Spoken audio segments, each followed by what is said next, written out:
میرے آقا صلی اللہ علیہ وآلہ وسلم نے خارجیوں کی جو علامات بیان فرمائی ہیں ان میں سے ایک علامت یہ بھی بیان فرمائی ہے کہ یہ خارجی،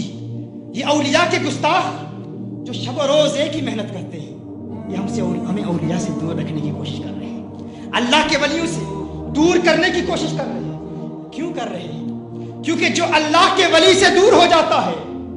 وہی فتنہ دجال میں مبتلا ہو جاتا ہے۔ میرے آقا نے انہیں گستاخوں کے متعلق ارشاد فرمایا، حضور نے ارشاد فرمایا لا یزالون یخرجون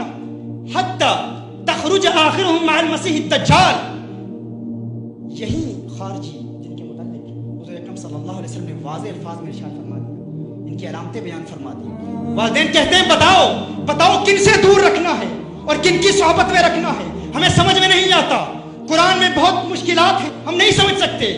اب علامات بیان کر دو تو علامات تو بڑی واضح ہیں۔ حضور اکرم صلی اللہ علیہ وسلم نے بڑی واضح علامات بیان فرمائی۔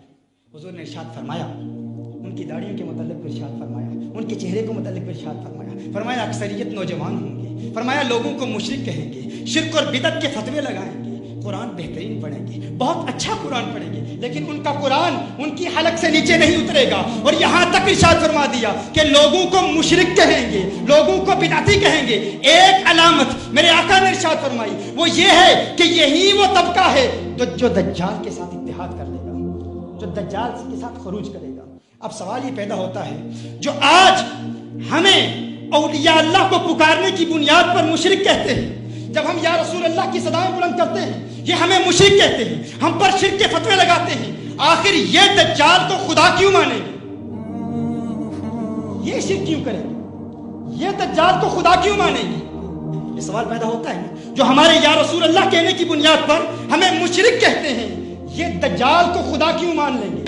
دجال کا اگرچہ وہ جنت مکر و فریب ہوگی، وہ جہنم مکر و فریب ہوگا، لیکن دیکھنے والا دیکھے گا کہ دجال زندگی بھی دے رہا ہے، دجال موت بھی دے رہا ہے، دجال جنت بھی دے رہا ہے، دجال جہنم بھی دے رہا ہے۔ وہ کہے گا جس کا یہ عقیدہ ہوا کہ جو زندگی دیتا ہے وہ فقط خدا ہے، جس کا یہ نظریہ ہوا کہ جنت فقط اللہ دیتا ہے، اللہ کے علاوہ ولی اللہ جنت نہیں دے سکتا، جس کا یہ نظریہ ہوا کہ اللہ کے علاوہ کوئی دوزخ نہیں دے سکتا، جس کا یہ نظریہ ہوا کہ اللہ کے علاوہ کوئی زندگی نہیں دے سکتا، جس کا یہ عقیدہ ہوا کہ اللہ کے علاوہ کوئی موت نہیں دے سکتا، وہ دجال کو جب موت دیتا ہوا دیکھے گا، وہ دجال کو جب زندگی دیتا ہوا دیکھے گا، وہ دجال کو جب جنت دیتا ہوا دیکھے گا، وہ دجال کو جب دوزخ دیتا ہوا دیکھے گا، وہ کہے گا یہی خدا ہے۔ لیکن جو اولیاء کے دامن سے وابستہ ہوں گے، جو بابا فرید الدین گنج شکر کے غلام ہوں گے، جو خواجہ معین الدین چشتی اجمیری کے غلام ہوں گے، جب وہ دیکھیں گے